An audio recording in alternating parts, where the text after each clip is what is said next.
is regulations to establish a carbon credit market. So we're now going to establish clear regulations governing carbon credit market. And you know how significant that is in terms of dealing with the problem of climate change. And so trust me that this meeting, there will be a lot of talk of climate change as well. Training of journalists. Yes, journalists need training. As you can see, we've made quite some progress in the last 1 year. We now have our own television station. We broadcast live, and that makes your work easier because people get to understand what you are explaining. We are establishing a studio as well. So we'll have a studio here because it's a television station, so we need to have our own studio. And in the studio, we'll have some of you journalists and experts as panelists to discuss, Parliament. So we'll look at how we can build your capacity as a press corps to help explain what we are doing to the general public. But then also, I think we need to work with you to establish some protocols on how you get documents and information. I think basically it is the information that you are either analyzing or reporting on. If a bill is here, if an instrument is here, if an agreement is here, if a policy document is here, how do we make sure that there is an information bank where immediately it's distributed to MPs? It's also in the information bank for journalists to quickly be able to access so that they can follow proceedings. We have the computers in front of us where they drop the report or anything else. I don't know if there's a corresponding platform that journalists have so that, sometimes they always say, oh, the report is not ready. They will say, look at your screen, you will see the report, and then it is there. But the journalists don't have it so that they can follow the deliberations. So what we can do is to see how we can have an information bank. So everything that you put on the net for MPs also goes into the information bank so the journalists can go there and also retrieve it, simultaneously. Pardon? They have a platform. You have a platform? For them, who can send information. Okay, so make sure that every information that you provide the MPs, a copy of it is deposited on the platform, whatever mechanism it is, so that they can have copies. And so we will strengthen the capacity to train our journalists who are covering our proceedings to understand, what to cover, what not to cover, the discipline. Because when you come into the House as journalists, you become members of the family. So we don't stop you when you are passing through the coffee place. You pass, sometimes you come and buy and even sit there and drink the coffee with us. Now, sometimes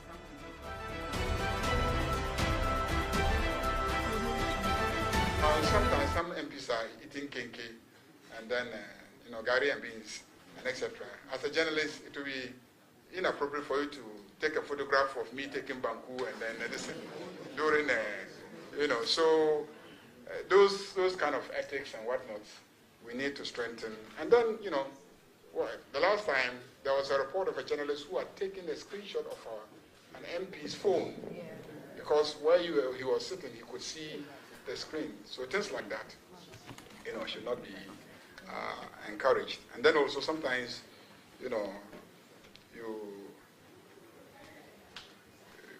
report, and sometimes the MPs complain that you didn't report them accurately, or that you reported them out of context, and then they get a lot of public bashing, because of the way that they were reported. So all those are issues that we want you to look at. So the training will help address those issues. Certificate of agency, yes. As for the certificate of agency, like I said, go and just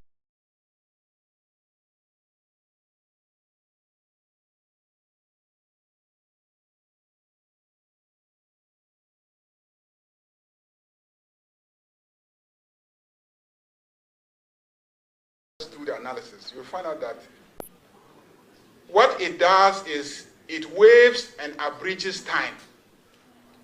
That's all that it does. So for instance, we need to advertise the bill for 14 days through Gazette notification. What the certificate agency does is to waive the 14 days advertisements In the government printer. in the government printer, which is advertisement to the wider public.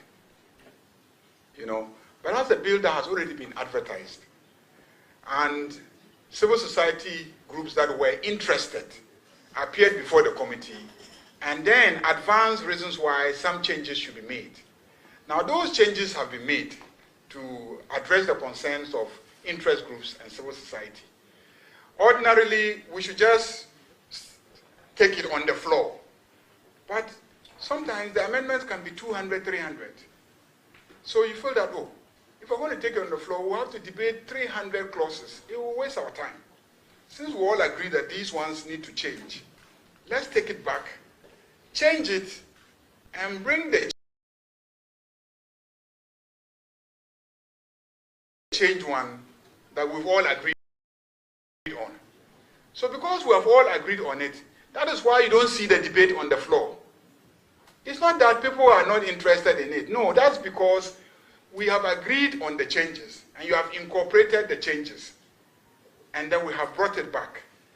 So once the minority has agreed at committee on the changes, and the minister has gone to change and incorporated it and brought it, what else do they have to say again? So you find out that invariably they have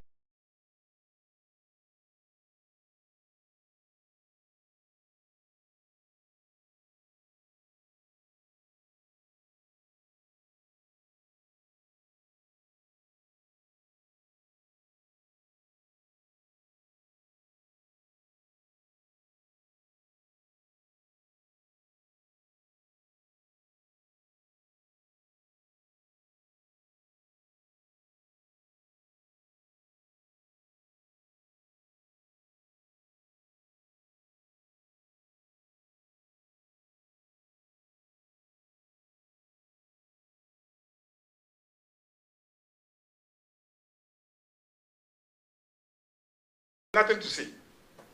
That's how come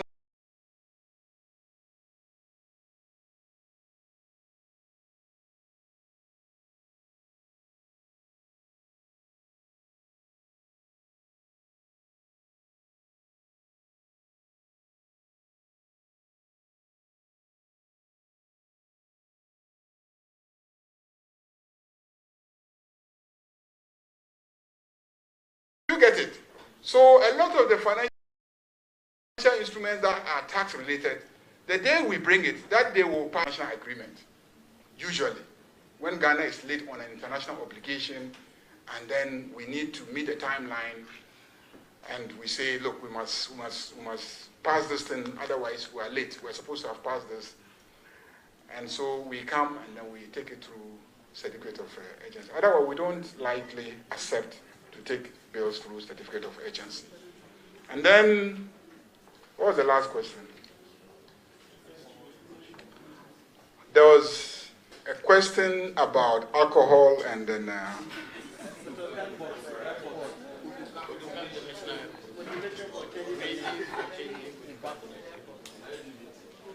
okay, so LGBTQ and then Kotoka International Airport. It used to be called, I think, Accra International Airport, I'm told. That was the name. That was the name before the people who changed it went and changed it.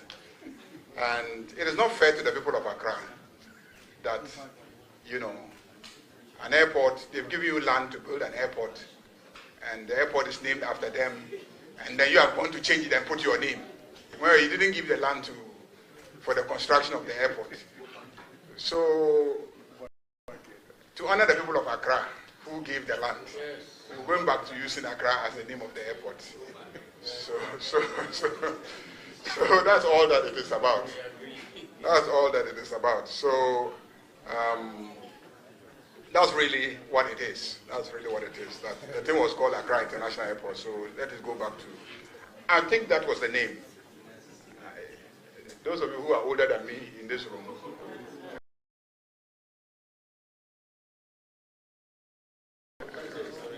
that was the name. Yeah, so why was it changed? There was no basis for changing it. We are resetting Ghana. So it has nothing to do with the personality of Kotoka. I mean, I don't know him, so I don't think there's a reason why an airport should not be named after him. But if you go and change somebody's name and put your name, tomorrow somebody also can remove your name and put somebody's name. So that's what has happened. But I think that Accra International Airport, honors the people of Accra who have sacrificed their land for the building of the capital city. And so we need to honor them and show appreciation. So Accra International Airport. Alcohol control regulations. I think that you may not get it, but it's part of regulations that need to be passed under the Food and Drugs Authority. When we say alcohol control regulations, sometimes you think that we're talking about its consumption. It's also its advertising, its marketing on television. You get it? The existing regulation is in guidelines. So the FDA has guidelines that say you cannot advertise Guinness during sports programs. You cannot advertise alcoholic beverages during, sporting activities. But there's really no regulation that says so. So they're using guidelines. So they want actual regulations to deal with issues like that. You can't sell alcohol to people of a certain age, a minor, things like that. You can't sell alcohol at certain locations. You need a license to be able to sell, alcohol. In a lot of jurisdictions, all those regulations are there. If you are not fortunate and you have features that make you look like a child, very grown people have entered bars in the UK or US and they've been asked to produce their passports before they will sell alcohol to them. Is that not what is happening? So all those are captured in regulations, and that is what it is all about. If you do that, ultimately, you will be able to address the intake of alcohol. You'll be able to address when people take it, which people take it, and where they take it. That's how you manage alcohol abuse, And then also, you create provision. You make provision for counseling and other, what do you call it? Rehabilitation, programs for people who, are engaged in alcohol abuse, and it is having health implications on them. So I think that's basically what they are trying to do. Yes, I think we've covered all the questions. So LGBTQ. My question is not been and privileges. The referral to privileges committee. We'll ask the chairman of the committee how far he has gone with his work.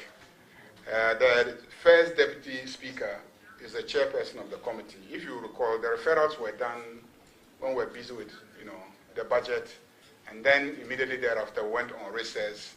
Members were not available to meet, and so it is only maybe this meeting that they will have the opportunity to look at those things. LGBTQ, I'm surprised you are asking me this question. You were in the House when I advocated that we should treat the bill as having been passed. You recall? I said treat it as having been passed because we worked on it in this House and then we passed it. And it was taken to a president and he refused to sign. There's no constitutional provision regarding what happens when he refuses to sign and then he's no longer president, but another person is sitting there as a president. So I advocated that. Let's treat it as having been passed. And then he doesn't return it to us. Then you people said, no, especially the minority. No, we won't treat it as passed. We won't treat it as passed. We must work on a new one. We said, okay, work on a new one and let's see. Now you are not able to work on a new one, and then you are blaming me that your new one is not getting traction. If you had agreed with me at that time, then let's treat it as passed because as far as I'm concerned, we passed it. By now we would have had LGBTQ legislation. But you chose a different route. Now, I don't determine, what business is given priority in the House. It's me and the Speaker and leadership. So when you don't raise those issues at the right forum,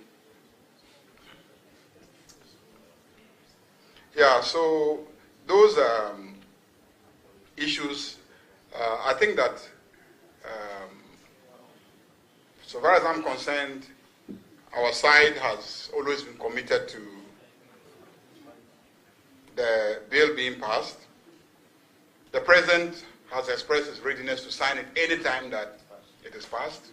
He's raised a few issues which actually relates to media freedom, if you recall. Most of the concerns that the President raised had to do with just media freedom, because there are some provisions that tend to appear to, limit journalists and then make journalists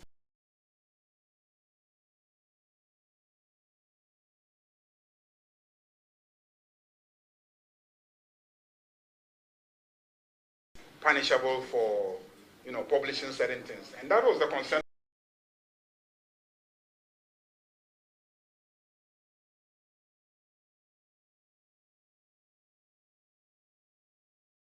of the President. She said beyond those ones, everything else there, he doesn't really care. If you pass it, bring it, I'll sign it for you. So, President is ready. We, are ready as caucus. It's up to our friends who are pushing it to get it prioritized. The last one was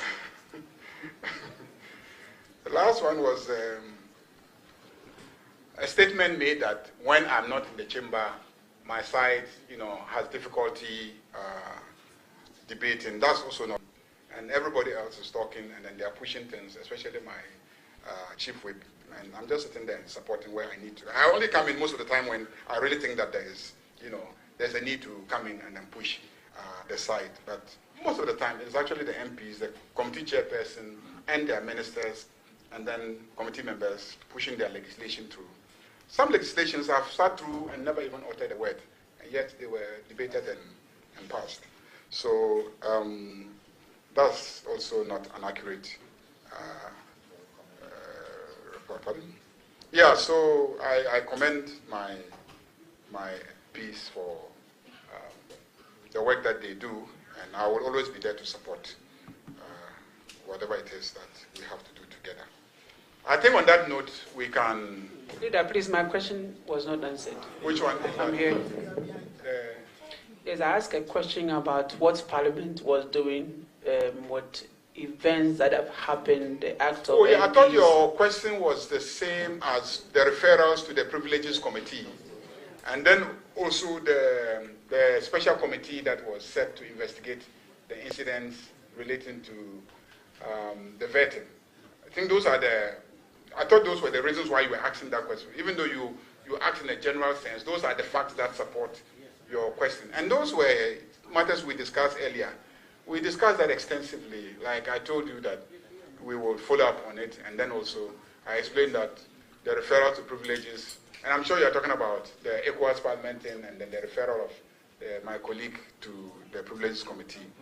And that's why I said that the chairperson of the Privileges Committee may not have had the opportunity to sit, because at the time we referred it, we were dealing with the budget, and then thereafter went on recess, and then it was Christmas, New Year, all sort of traditional festivals in everybody's constituency. And so it was difficult to convene Privileges Committee meetings, but I'm sure he will take it up now that we are back. Can I just thank all of you for coming, and our work will not be known to Ghanaians except through you, the journalists and the press corps. We want to appeal to you to bear with us. We may call on you to work at all times, but sometimes the pressure comes and we have to all comply in the national interest to get things passed. And so we will see how we address the issues that you have raised about training and building your capacity, about ensuring that you have adequate information to be able to follow what we are doing and to explain it to the public. And then also, we'll encourage the MPs to talk to you, because you also sometimes just need the interviews. I am the first person to be talked to. I tend to be quite reluctant with granting interviews. When I said that, I saw a few journalists looking at me and saying, but you when I asked you for interview. You decline. I only talk when I have to, because as a former information minister, I also know that too much talking can run you into trouble. Too much talking can run you into trouble. I don't talk.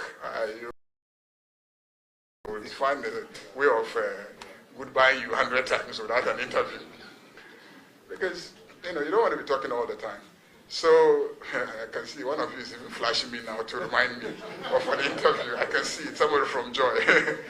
Anyway, no, it's you that okay, you put your phone in front of me. So, we will try and then get the MPs to do a lot of talking so that you can have access. Once you're in the building, you should have access so that you can report back to your media houses.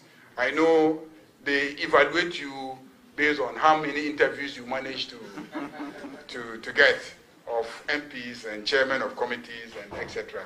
So we'll try and then talk to them to open up and engage you more frequently. Thank you very much. Thank you very much, Leader. Thank you, Majority Whip and MP for Saudai, Honorable Roxanne Dafiamepo, for joining us. We also thank the Leader, Mr. Clark, and his team for always supporting this activity of the Media Relations Department.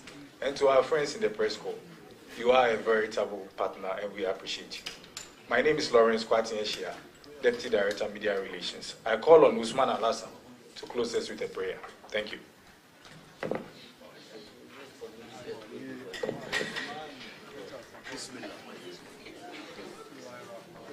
سبحانك اللهم وبحمدك أشهد أن لا إله إلا أنت أستغفرك وأتوب إليك سبحان ربك رب العزة عما يصفون والسلام على المرسلين والحمد لله رب العالمين آمين.